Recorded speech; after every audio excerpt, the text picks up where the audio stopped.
The following is a listener-supported ministry from the Grace Evangelical Society. We are continuing a quick trip through the book of Isaiah here on Grace in Focus. Thank you for joining us today. And our waypoint today is Isaiah 7:14. Please stay tuned. Grace in Focus is the radio and podcast ministry of the Grace Evangelical Society. We are a focused free grace ministry, and you can find out more about us at our website, faithalone.org. Please visit our store. There we have many books for sale, one of which is The Gospel is Still Under Siege. This is the latest book by our president, Bob Wilkin.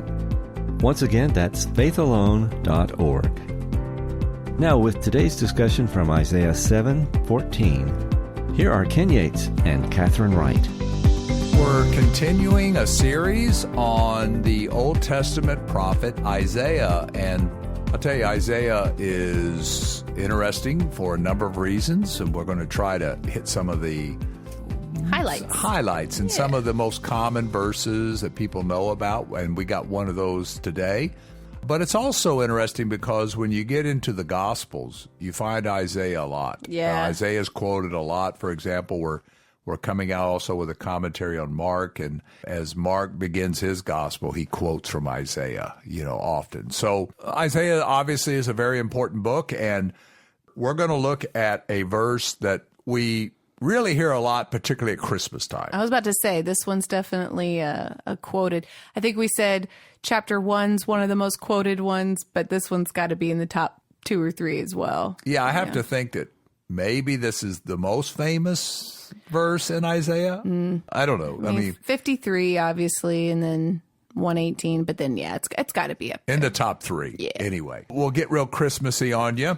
Here it is. It's in Isaiah chapter 7, verse 14.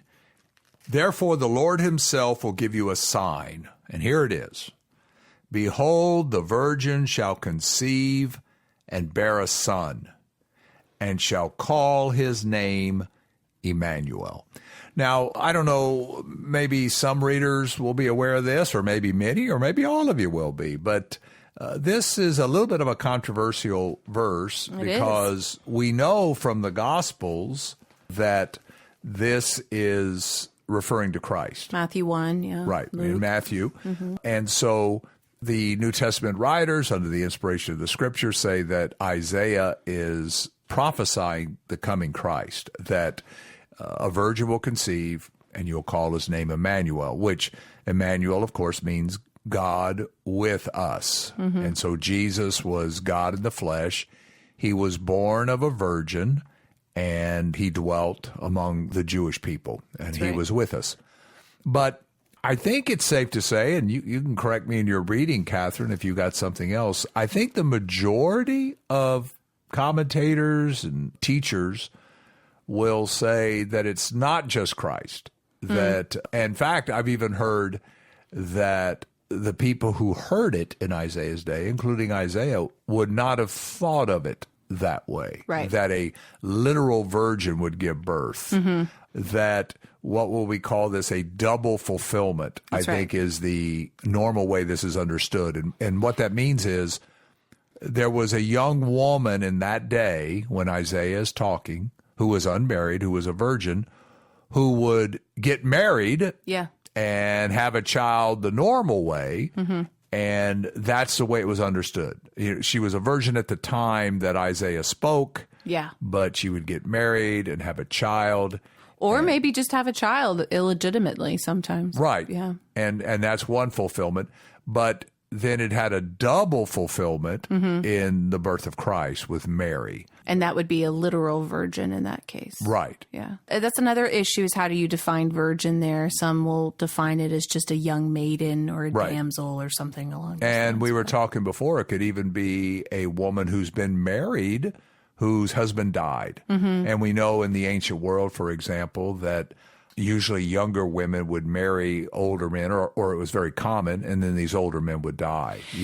Well, there's different words in the Hebrew that can be translated as virgin, and that's one of them. But the word that is translated here as virgin is a young, unmarried girl. Okay. So which is why when that is argued, that doesn't fit the word. But people will use that argument. But they'll use that argument sometimes, Okay, so tell us a little bit about the background here. What is this prophecy? Ahaz is in some trouble, right? Yeah, the king of Judah. So we are in the nation of Israel has split, and you've got the northern kingdom and then of Israel or Ephraim, and then you have the southern kingdom of Judah, which is where the Davidic line is. And that's important because we are dealing with Davidic prophecy here. Ahaz is in the Davidic line. That's right. The line of David. That's right. It's where Jerusalem is.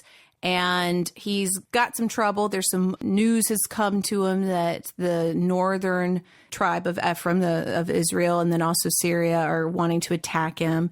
And so he's afraid. He's shaking in his boots. And so the Lord sends Isaiah to him. And Isaiah also brings his young child with him, his son with him at the time. Who's very little at this time. He's very little, and he's very important. So, and it's easy to miss that when you're reading it because that's earlier in the chapter. It's kind of an afterthought even. And so, but it's important It's that in verse 3. That's right. And so he comes and basically Isaiah says, don't worry about them. The Lord's going to take care of you. The Lord's not going to let the line of David be snuffed out. Don't worry. But Ahaz doesn't believe him. Yeah, Ahaz has a problem. And we know that Ahaz will eventually side with Assyria, which was a very, very naughty decision. But he doesn't want to rely upon the Lord against his enemies. He wants to go into an alliance, which he's been told not to do exactly from the right. Lord. Right. And the Lord, in his grace, offers a sign to Ahaz. He says, if you don't believe me, right, I'll perform a miracle. And that's also important because it is, in fact, a miraculous thing. The Lord's saying, anything you ask of me to prove that I'll do what I'm saying that I'll do it for you. Just jumping in here to make you aware of our magazine, Grace in Focus. It is a bi-monthly, 6 issues per year, 48-page magazine, full color. And we want you to subscribe by emailing your name and your snail mail address to GES@faithalone.org. The subscription is free. It can be accessed electronically or it can be actually physically sent to you if you live in the lower 48 United States. That's our Grace in Focus magazine. Send your name and snail mail address to GES@faithalone.org. It's a miracle that the Lord is offering Ahaz in this moment. And Ahaz, it's kind of funny. He says, oh no, I don't need a sign. It's because he's planning on getting with the Assyrians all along, right? Yeah. Right. He comes across as being kind of holy and righteous, like, oh, I would never dare ask the Lord to do something like that. When in reality, he's snubbing what the Lord's offering him. But then Isaiah says, well, no, you're going to get a sign anyways. And the reason that's important is because, again, if we go back, the sign is ultimately this virgin birth. Well, if it is just a regular schmegular birth, if you will. Yeah, just some young girl who later gets married. Well, then why is that a miracle? How is that a sign at all? That happens every day. Right. Yeah, so that contradicts the context. That this is a specific sign. It's a miracle that he's promising. And again, it's very much tied into this idea of the Davidic line. I'm not going to let the Davidic line get. So this is something that you don't hear very often. And I'm kind of curious in your studying for the Old Testament commentary that's coming out. Do the people discuss that aspect of Christ's birth? That Christ's birth is the ultimate fulfillment of the Davidic line. Because that's what's happening here, right? Yeah. Yeah, the Davidic line is, I'm going to fulfill my promises to Jerusalem, and I'm going to perform a really, really, because there's an eternal king coming from the Davidic line that's going to be born of a virgin. Sure. And we're going to call him God is with us. Right. Yeah. So as Ahaz is worried about the Davidic line, his line, here's a promise, even though it's 700 years in the future, more or less. This is what God's going to do. Yeah, I think also tying into, and we haven't talked about this as much, but one of the major themes that was mentioned in chapter 1 and goes through all of Isaiah is remnant theology, that the Lord is not done with the nation of Israel, that he is going to fulfill his promises to them. Not only did he fulfill the promise here of preserving a remnant and bringing forth the Messiah through the Davidic line, but he will ultimately deliver a remnant out of the tribulation and into the millennial kingdom as well. So this is a prophecy, and what Kathryn and I are saying is, this is not talking about a girl that was a virgin back when Isaiah was talking. This is only talking about Christ. Right. It's not a double fulfillment. Verse 14. It's only talking about Christ. That's right. Okay. Now, it's interesting, though, what the next verse says. That's right, because we got to remember that little boy. That's right. At verse Here's this 3. boy that's standing there. He's or barely walking, or however old he is, very, very little. And then Isaiah says, curds and honey. Now, this is interesting. The New King James Version says, he shall eat.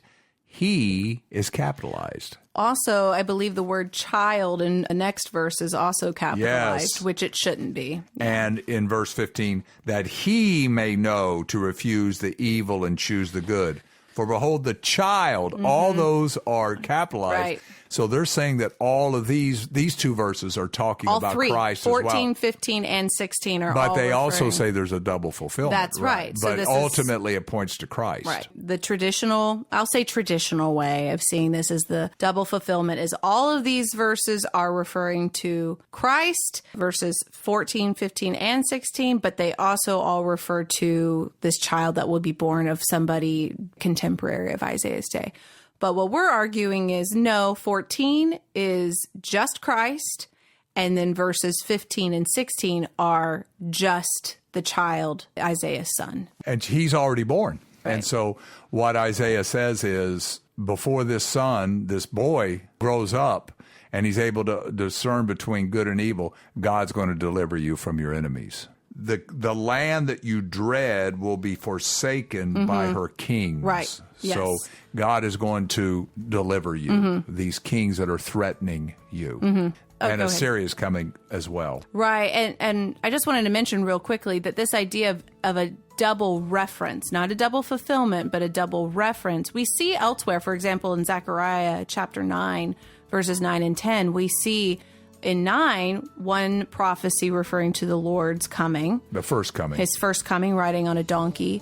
But then in verse 10, it's a reference to his second coming when he comes to Which reign. is at least 2,000 years later. Right. So we see that idea of two totally separate events, but they are, what would we say, smashed together within just a few verses. Yeah, and so in this one we have Christ in verse 14, and then Isaiah's little son, little boy, in verses 15 and 16. Right. And the fulfillment in the very near future with the threat to Judah and Assyria coming in. So, wow. Again, most of you, when you hear this 7:14, you'll hear this thing, it's a double fulfillment, but look at it a little bit closer. We think there's only a single fulfillment of verse 14, and that's talking just about Christ and Mary. Well, we hope this is helpful for those who might study Isaiah. And until next time, keep grace in focus. We invite you to check out our Monday, Wednesday, and Friday 5-minute YouTube videos at YouTube Grace Evangelical Society. You will love the content and learn a lot. Maybe you've got a question or comment or feedback. If so, please send us a message. Here's our email address. It's radio@faithalone.org. That's radio@faithalone.org. Please make sure your question is as succinct and clear as possible. That would be a great big help.